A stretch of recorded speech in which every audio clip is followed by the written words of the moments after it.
Hi అభి. Hello. నేను SR company call చేస్తున్నా. మీరు అవైలబుల్ ఉన్నారా ఆర్ వేరే ఏమైనా కంపెనీ జాయిన్ అయ్యారా? లేదు, ఖాళీనే ఉన్నా నేను. సరే, లాస్ట్ టైం ఆఫర్ రిలీజ్ చేసిన ప్యాకేజీకి రేపు వచ్చి జాయిన్ అవ్వండి. ఓ thank you so much. Job లేక చాలా కష్టాలు పడ్డా.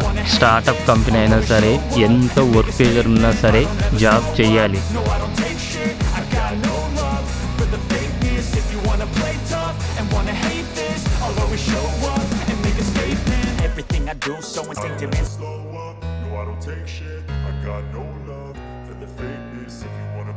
బిల్డింగ్ ఏంటి ఇలా ఉంది?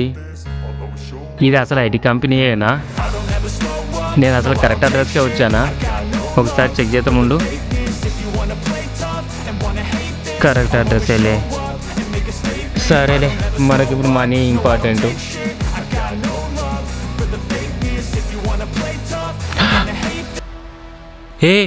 ఏంట్రా నువ్వు ఈ కంపెనీలో జాబ్ చేసేది? నువ్వు ఫస్ట్ ఇటు రారా. ఇక్కడే నేను జాబ్ చేసేది. నిన్న కాల్ చేసి నువ్వేనా? నేనే. మరి చెప్పొచ్చు కదరా. చెప్పాలనిపించలేదు కానీ ఎన్నో రోజుల నుండి నీ ప్రొఫైల్ని ట్రై చేస్తున్నా. రీసెంట్గానే ఈ కంపెనీలో కొత్త ప్రాజెక్ట్ వచ్చింది, సో అందుకే నేను తీసుకున్నారు. ఓ అవునా? ఒకటి చెప్తున్నా, ఇక్కడ నాకు నువ్వెవరో తెలియదు, నీకు నేనెవరో తెలియదు, జస్ట్ కొలీగ్స్. ఓకేనా?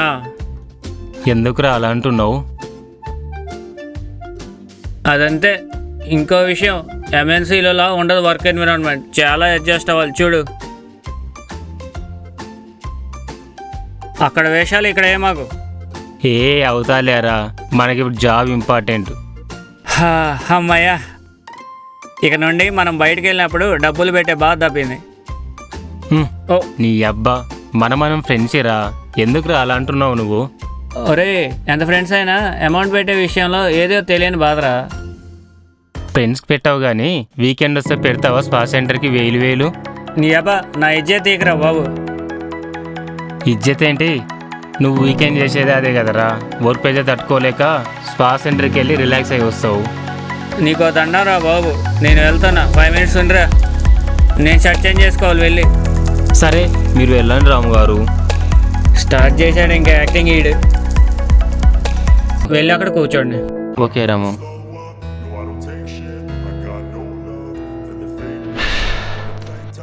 ఏంటో ఈ కంపెనీ చిన్నగా ఉంది. నేనేమో ఎంఎన్సీ కంపెనీలో జాబ్ చేసి వచ్చా. ఇక్కడ ఎన్విరాన్మెంట్ అండ్ వర్క్ ప్రెజర్ ఎలా ఉంటుందో చూడాలి.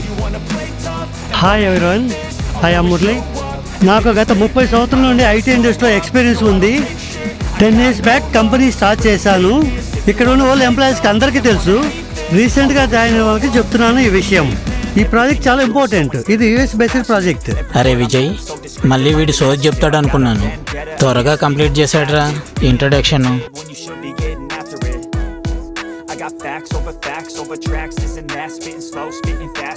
Excuse me sir. Hi Pravalika, come inside. ఒరే విజయ్, మా పాప వచ్చిందిరా ఈరోజు నాకు అస్సలు బోర్ కొట్టదు. అన్నా బాగుందన్నా. రేయ్, నీకు చెల్లె, జాగ్రత్త, వేరేలా చూడకో. ఓకే అన్నా.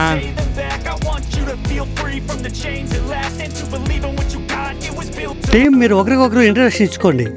హాయ్, నా పేరు అభి. నాకు total 5 years IT industry experience ఉంది. సో నా ప్రీవియస్ కంపెనీ వచ్చేసి HCL. నేను ఫుల్ స్టాక్ డెవలపర్ వర్క్ చేసిన ఈ కంపెనీలో. Hey Abhi, welcome to SR company. Thank you. Hi, నా పేరు అరుణ్. 7 years ఎక్స్పీరియన్స్ ఉంది. జావా డెవలపర్ని. కంపెనీ స్టార్ట్ చేసినప్పటి నుండి ఇక్కడే ఉన్నాను. ఇప్పుడు అది కూడా చెప్పాలా? నెక్స్ట్. నా పేరు సిరి. నాకు 3 years experience in automation testing. Hi, నా పేరు భవ్య. నాకు 3.5 years experience in full stack developer. Hi team, I Vicky. 4 years experience Java developer.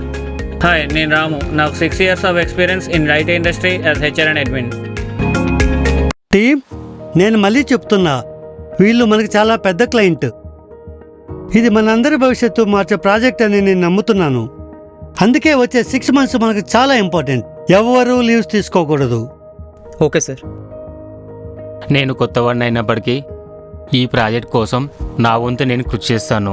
కానీ చిన్న డౌట్, మనం కష్టపడడమే కాదు తెలివిగా కూడా పనిచేయాలి.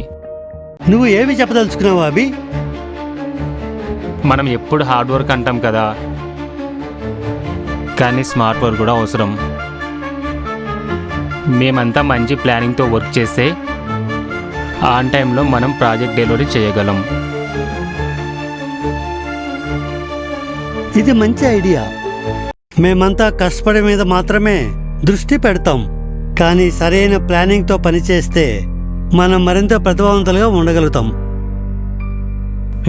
మనం ముందుగా ప్రాజెక్ట్ వేరు మాడ్యూల్గా డివైడ్ చేసి ప్రతి డెవలపర్కి ఒక మాడ్యూల్ అసైన్ చేసి టార్గెట్ ఇస్తాం. ఎవరైనా ఎక్కడైనా స్టక్ అయితే హెల్ప్ చేసుకోవాలి. అందరూ ఫ్రెండ్లీగా వర్క్ చేసుకోవాలి. ఓకే సార్, చేద్దాం. Okay sir. Okay sir. వీళ్ళేంటి సార్ అని అంటున్నారు? ఇదేమన్నా స్కూలా కాలేజా? Any doubts? No Murali.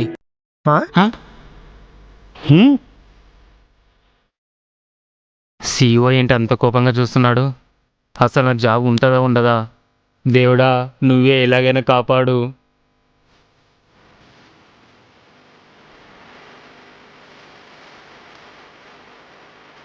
Hi Murali, నేను ఒక కొత్త రకం మోడల్ ప్రాజెక్ట్ రెడీ చేశాను, ఒకసారి చూడొచ్చుగా మీరు? ఏంటి నువ్వు నన్ను పేరు పెట్టి పిలుస్తున్నావు? ఇది అఫీషియల్ ప్లేస్ అభి. నువ్వు కొత్తవాడిని మర్చిపోతున్నావా? ఓ నన్ను క్షమించండి, మన స్టార్టప్ కంపెనీ కదా. మురళి గారు మీరు ఒకటి మర్చిపోతున్నారు. మన స్టార్టప్ కంపెనీకి ఫార్మాలిటీస్ కంటే ఫ్రెండ్లీ నేచర్ ఇంపార్టెంట్ చాలా. సో అప్పుడు చాలా రిలాక్స్గా వర్క్ చేసుకోవచ్చు మన స్టార్టప్ కంపెనీలో టీం అందరూ. సరే, ఇది నీ స్టైల్ అనుకుందాం, కానీ నువ్వు నన్ను పేరు పెట్టి పిలవడం మిగతా ఎంప్లాయీస్కి తప్పుడు సంకేతాలు పంపుతుంది. లీడర్షిప్కి గౌరవం ముఖ్యం. గౌరవం పేరు పెట్టి పిలవడంలో రాదు, అది మన పనికి సంబంధించిన విషయం. మీరు గొప్ప CEO కావాలనుకుంటే ఆ ఫార్మాలిటీస్ అన్నీ వదిలేసి మీరు టీంతో కలిసిపోయి వర్క్ చేయండి. సరే, ఏంటో మాటలు బాగానే చెప్తున్నావు, కానీ టీం ముందు నన్ను పేరు పెట్టి పిలవకు. కొత్తగా జాయిన్ అయినాడు, కంపెనీ కల్చర్ మార్చడానికి ప్రయత్నిస్తున్నాడు రా. CEO నేరుగా పేరు పెట్టడం రూల్ బ్రేకింగ్. ఇంతవరకు ఎవరు మన కంపెనీలో పేరు పెట్టి పిలవలేదు. కానీ నిజమే, ఆఫీస్లో ఓపెన్ కల్చర్ ఉంటే పనితీరు మెరుగవుతుందంట. ఏంటో వాడికి యాటిట్యూడ్ చాలా ఉన్నట్టుంది.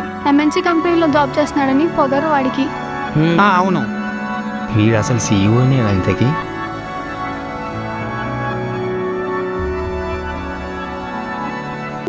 సార్ రేపు నాకు అత్యవసరంగా లీవ్ కావాలి సార్. ఏంటి అత్యవసర పని? స్విగ్గీలో ఆర్డర్ ఇచ్చాను సార్, రీఫండ్స్ కోసం ఫైట్ చేద్దామని. అరే దీనికి ఎందుకురా లీవ్? సరే సార్, ఇంట్లో ఇంటర్నెట్ వర్క్ అవ్వట్లేదు, కనెక్టివిటీ లేకుండా వర్క్ చేయడం కష్టమవుతుంది సార్. ఓ కానీ నువ్వు ఆఫీస్కి రాగానే వైఫై కనెక్ట్ అవుతుంది కదా. ఓ అంటే ఇక్కడికి వచ్చినాక కనెక్టివిటీ ఉంటుందా? ఇంట్లో మైండ్కి కనెక్ట్ అయ్యేది ఇక్కడ వైఫైకి కనెక్ట్ అవుతుందా? వైఫైకి ఇంటర్నెట్కి డిఫరెన్స్ ఏంటి? ల్యాన్తో కనెక్ట్ అయ్యేది ఇంటర్నెట్, మొబైల్ డేటాతో కనెక్ట్ అయ్యేది వైఫై. ఓ అవునా, చాలా బాగా చెప్పావు. కానీ నాకు తెలిసి ఇంటర్నెట్ అనేది లవర్ లాంటిది, వైఫై అనేది గర్ల్ ఫ్రెండ్ లాంటిది. లవర్కి గర్ల్ ఫ్రెండ్కి డిఫరెన్స్ ఏంటి? అది మీరే మమ్మల్ని అడగాలి. వెళ్ళమ్మా. వీటితో చాలా జాగ్రత్తగా ఉండాలి. వికీ, ఏం కోడ్ రాసావురా నువ్వు? అన్ని బగ్స్ ఉన్నాయంట. ఓ అవునా, చూపించు ఒకసారి. అవును, నువ్వు ఒక బగ్ ఫిక్స్ చేస్తే ఇంకో బగ్ క్రియేట్ అవుతుంది. సరే భవ్య, నేను చెక్ చేసి చెప్తాలే. హబీ, హా? నువ్వు డెవలప్ చేసిన ఈ మాటిల్లో చాలా డిఫెక్ట్స్ ఉన్నాయి. అవునా, ఒకసారి చూపించు. ఇదిగో ఇక్కడ లాగిన్ చేసిన తర్వాత యూజర్ డేటా ఏం చూపించట్లేదు. హే, క్లయింట్ పంపించిన డాక్యుమెంట్ చదివావా సరిగా? హా, అక్కడ ఏముంది? వెండర్ యూజర్కి డేటా చూపించకూడదని ఉంది, అందుకే చూపించలేదు. హే మాకు తెలుసులే, నీకు గుర్తుందో లేదో అని టెస్ట్ చేశా నిన్ను. అవచ్చా, అవునా? హా, పర్ఫ్యూమ్ స్మెల్ చాలా బాగుంది. ఏది వాడుతున్నావు? నీకు అనవసరం అది. నువ్వేది వాడుతున్నావు కానీ చాలా దరిద్రంగా ఉంది. ఫస్ట్ ఆ బ్రాండ్ మార్చు. అవునా? ఏ నేను డిమార్ట్లో టెస్ట్ చేసి మరి కొన్న కేఎస్ బ్రాండ్ కొత్త పర్ఫ్యూమ్ చాలా బాగుంటుంది. నీ ముఖంలానే ఉంది. బ్రో, కేస్ అంటే ఫుల్ ఫామ్ ఏంటి? కామసూత్ర. ఓ అవునా. హాయ్ ఎవ్రీవన్, అందరూ ఒకసారి నేను చెప్పేది వినండి. ఏ అభి, నీకే చెప్పేది విను. అరుణ్. ఇక్కడ అందరికీ చెప్తున్నాను, జాగ్రత్తగా వినండి. మీకందరికీ తెలుగు వచ్చో రాదో నాకు తెలియదు, కానీ నాకు తెలుగు స్పష్టంగా వచ్చు కాబట్టి ఇంగ్లీష్ ఏ ఒక్క పదం వాడకుండా అందరికీ తెలుగులో స్పష్టంగా చెప్తున్నాను, జాగ్రత్తగా వినండి. నేను ఇక్కడ 5 years నుంచి చేస్తున్నాను. లాస్ట్ 2 years నుంచి నేను ఒక అమ్మాయిని ట్రై చేస్తున్నాను. మీలో ఎవరైనా సరే ఆ అమ్మాయిని కనుక ట్రై చేశాననుకో, నేను ఎంత దూరమైనా వెళ్తాను, ఏమైనా చేస్తాను ఆ పిల్ల కోసం. ఏది 5 minutes నాన్ స్టాప్గా ఇంగ్లీష్లో మాట్లాడరా? ఓయ్, ఇది ఇంగ్లీష్ సబ్జెక్ట్కి సంబంధించింది కాదు, నా లైఫ్కి సంబంధించింది. అబ్బో వీడి వేషాలు మామూలుగా లేవు. అయినా పాత వాళ్ళందరికీ తెలుసు, నేను వాళ్ళకి చెప్పట్లేదు, కొత్తగా జాయిన్ అయిన వాళ్ళకి మాత్రమే చెప్తున్నాను. All the best bro. ఎవరా అమ్మాయి? నీకు అనవసరం, అది నీకే తెలుస్తుంది కొన్ని రోజులకి. పోవరా ఎర్రి పుష్పం.